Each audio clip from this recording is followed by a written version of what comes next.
Hi guys, James at RampantLionReviews again for you today with another beer review. For this one we are going to head over the water to Denmark once again, and we're going to revisit one of my favourite breweries actually, and these guys of course are one of the famous Danish gypsy brewers, and this beer is quite special because it's a tribute to one of Denmark's really famous desserts. The Danes love to try and get people to pronounce this properly. So for this one we are going to Toyo, like I say, and we're having a taste of the Rød Grød med Fløde. So it means red berries and cream. You can see on the back there, that's exactly how you spell it. It's also the name of the video of course, but this one is a 6% fruit IPA and it's brewed with strawberries, raspberries, black currants, red currants, vanilla and lactose as well, and it says it's a homage to the best red fruit dish with cream. It's even better than the Little Mermaid when it comes to Danish hallmarks. So yeah, it should be a pretty good one. This beer is rated well into the 90s on Rate Beer, so it should be pretty awesome. And I actually bought this beer from Mikkeller and Friends, the bottle shop in the market in Copenhagen when I was there, and the guy in the shop was telling me that this one was one that really kind of blew his mind. So I'm very excited to see what this one's all about. And when I was in Australia, my aunt actually made Rød Grød med Fløde, so I'm really interested to see what the kind of beer version of it tastes like. So yeah, but anyway, as is usual with my beer reviews then, I'll tell you a little bit about the brewery. If you do want to get straight to the tasting, just fast forward. All the usual websites are in the description below. That's the brewery website, the link to my other reviews that I've done from Toyo.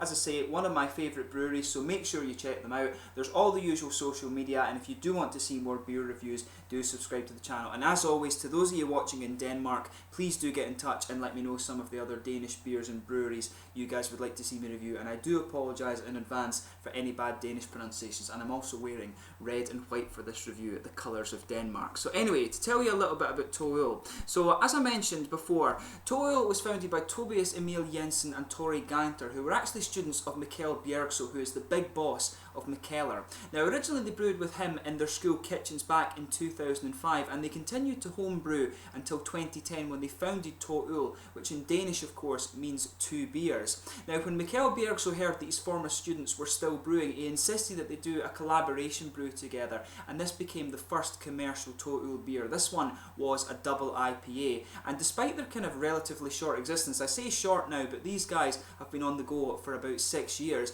but they've gained much kind of critical acclaim for their beers, and they now distribute to about 40 or 50 different countries if I'm not mistaken. But as is the case with Mikkeller, these guys are a gypsy brewery, and so they don't have their own equipment. They rather use spare capacity at other large breweries. In Nørrebro in Copenhagen as well, they have a collaborative bar with Mikkeller which is called Mikkeller and Friends. I've still not made it to that bar yet, but I have been to the shop Mikkeller and Friends, which is in one of the little markets in Copenhagen. But the bar also has a bottle shop if I'm not mistaken, and they've got 48 different beers on tap up there too. But there's quite a few different Mikkeller and Friends bars now. I think there's one in Bangkok, one in Tokyo, there's also one in Reykjavik in Iceland as well, so there's lots of different places. I think maybe in San Diego or San Francisco, California too, but Toyo are really kind of expanding along with Mikkeller too. The two companies do have a very kind of intertwined history, but they produce some pretty damn awesome beer. I've never tried a bad beer from these guys, and I'm sure a bad beer from Toyo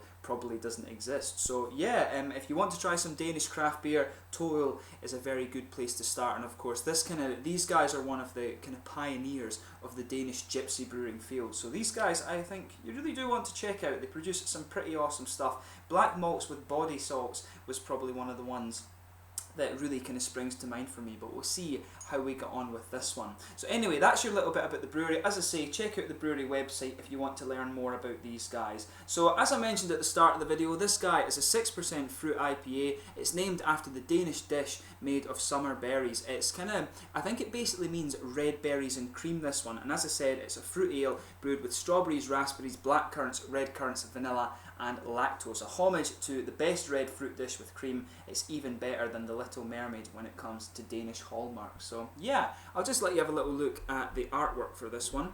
The artwork on this actually reminds me a bit of the Garden of Eden, which was another one I reviewed for you a little while ago. You can see the usual plain bottle cap as you would expect from Toyo there, with the little thing around the top, but it looks very nice. You can see on the back there, that is how you spell Rød Grød med Fløde. Rød Grød med Fløde.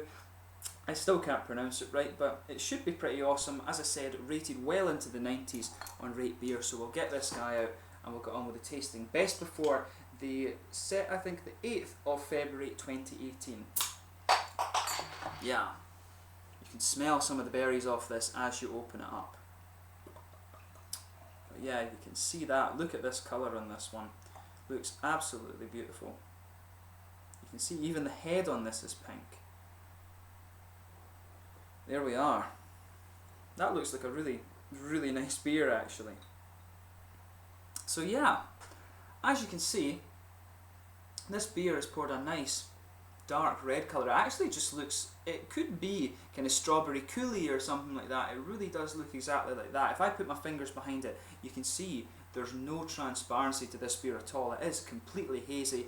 There's a 2.5 finger frothy kind of pinky cream head. It looks absolutely beautiful, this one. Some big bubbles sticking to the side of the glass. Not even a little bit of sediment visible on this one. Not at all. But it looks very nice. Quite a few little bubbles rushing up towards the bottom of that head there. But overall, looks like a very interesting beer. So let's have a look at the aroma on this one. Oh yeah. So without even sugaring it up, you can really smell these nice juicy fruity characters. For me, the blackberries, when you sniff it, you really get a little that kind of nice juicy blackberry and black currant kind of underlining. The red currants are there as well. I absolutely love berry juices. I really trained my nose and my taste buds to these when I was kind of experimenting. In Australia, my aunt grows, who is actually part Danish as well, she actually grows her own berries and things, and I kind of trained myself making juices out of her berries. But it's a really, really nice smelling beer, this one. So for me, it's got you can smell the sharper things from the raspberries, and underneath that you've got the red currants and the black currants that give it that more juicy aroma. But I can also pick up a little bit of the kind of, I want to say there's a little bit of kind of tropical fruit in here or something as well, and that must be from the hop oils that will be in this beer. I can really smell just a little bit of that. But you can definitely smell the underlying vanilla and kind of creamy character that's in this beer. But my aunt made Rød Grød med Fløde for Christmas, and it was lovely. It was good both with cream and with ice cream, I thought, actually, and it was very, very easy to make. But this beer smells beautiful. Just take a little bit of time and enjoy the aroma of this one before you drink it. This guy, of course, is based on a really traditional Danish dish, and it's always cool to try beers like this that are properly traditional in this way. But it smells beautiful. As I say, you can get a little bit more of the tropical hop oils coming out of this one when you sugar it up, and when you sugar it up as well, you get more of the creamy and vanilla aspect of this beer. Very lactosey. I want to say there's a little bit of bread in there too, and maybe just a little tiny bit of herbal character, but overall it does smell really, really nice, this one. Yeah, so take a little bit of time and enjoy the aroma of this, like I say, but we'll get stuck into this one now. So this is the Rød Grød med Fløde from Fløde in Copenhagen in Denmark, based of course on the famous Danish dessert dish. 6% fruit IPA, Skål.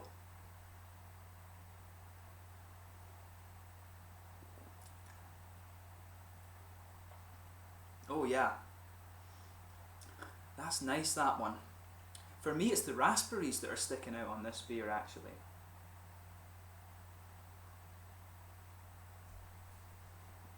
As I always say, sugar the beer around your palate a little bit and let the whole mouth adjust to this one. But for me, the thing that really just comes out immediately is the raspberries.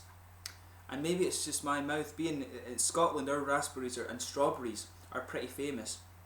But for me, it's really these raspberry flavours that are kind of coming to the front. And it's maybe just the tart character from this beer is more of a raspberry. The other flavours are a bit more juicy. But it's really the raspberry that has that little bit of sharp character, I would say.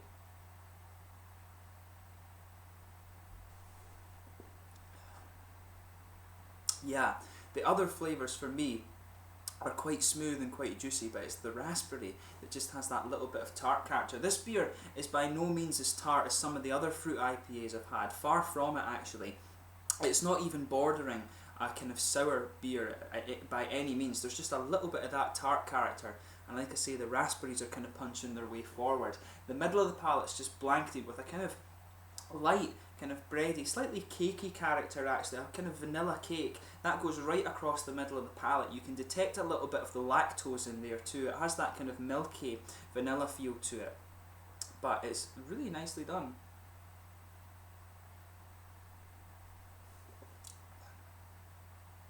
Yeah, the thing you'll notice about the mouthfeel of this one is just the nice juicy character. It's got a little bit of tartness, but then it just becomes very, very juicy. The middle of the palate is quite smooth. The bit where the malt base would be is very, very smooth, but there's no real hoppy character to this one for me. There's not really a dryness around the edge of the palate.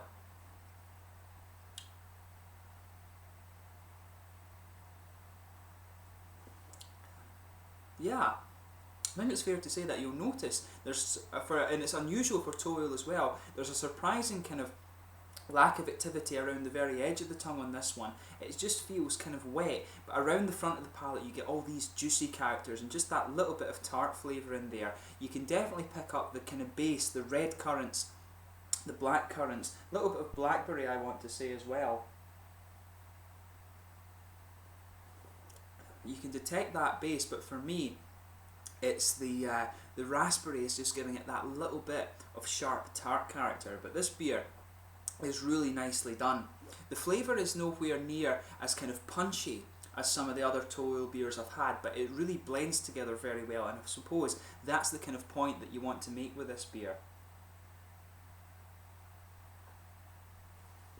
It's got this quite intense juicy fruit character, but it's not kind of tart and kind of pithy. It just has a nice juiciness and a nice little bit of sharpness from the raspberries. It's nowhere near it's nowhere near the same level of sourness that you get from some of these IPAs where they add fruit. But this beer is really quite nicely done. It does remind me a bit of the Garden of Eden, but it's just got different fruits in it, and maybe that's why the artwork is the same, of course. Maybe it's a kind of similar recipe that they're using with it. From what I remember, the Garden of Eden had 5 or 6 different tropical fruits added to it, and it worked very nicely. And this one is another great beer actually. I mean, tall ale, with that Garden of Eden beer, that's the one that probably got me into kind of liking some of these fruit beers, because I wasn't so keen on them initially with the likes of Kriek and things like that, but this is a damn good beer, and it's really cool to see them taking something that is properly Danish and bringing it into the kind of craft beer world. Of course, a lot of Danish breweries do many of these American kind of style beers, so it's really cool to see them doing something properly Danish. So yeah, this is another really, really good beer from Tall Ale, the Rød Grød med Fløde.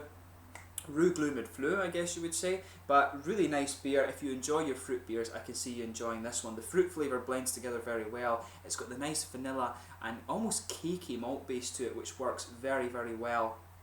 And yeah, it's beautiful. You have to try this one for yourself. As I say, it's something that kind of takes a traditional taste of Denmark and puts it in a beer. So what's not to like? In terms of the mouthfeel for this one, I'd say it's kind of light to mid-bodied. The carbonation is a little bit active, but not too much at all. It helps bring out some of the sharpness of the raspberry flavours, like I was saying, but overall the beer is actually quite juicy. It does have a little tiny bit of tart character, but not too much. More of a juicy mouthfeel. The malt base is very smooth, and there's almost no kind of hop character to this one, which is quite interesting for tall ale. It's a very, very smooth beer, this one. Not too much in the way of dryness at all. In the aftertaste, it's the vanilla kind of creamy flavour that's just lingering there with the kind of cakey base that covers the middle of the palate there, and some of the nice fruity juicy characters are sitting there as well. But overall, this is another very, very good beer from Tall Ale. So make sure you check it out, the Rød Grød med Fløde from Tall Ale in Copenhagen in Denmark. A real kind of taste, traditional taste of Denmark in a beer from one of the best breweries that you're going to find there. So make sure you check this one out. But anyway, I hope you've enjoyed this beer review. Until the next time, please like, subscribe, share, all the usual YouTube stuff. Let me know your own thoughts on this beer if you have tried it before in the comment section below. Let me know what your favourite beers from Tall Ale are, and do go and check out my other reviews that I've done from these guys previously. Make sure you check out my social media things as well, and do get in touch if you have any questions or anything like that. Always great to hear from you guys that are watching the videos. But the most important thing, until next time, make sure you go and try some Tall Ale beers. Like I say, the Rød Grød med Fløde is a real taste of Denmark. So this is one that you should probably have a go at sometime soon. So tomorrow starts the Polish Beer Month, and I hope you guys enjoy that, and we will return to some more Danish beers in the very near future. Until then, skål just now, and I will catch you later. Sláinte.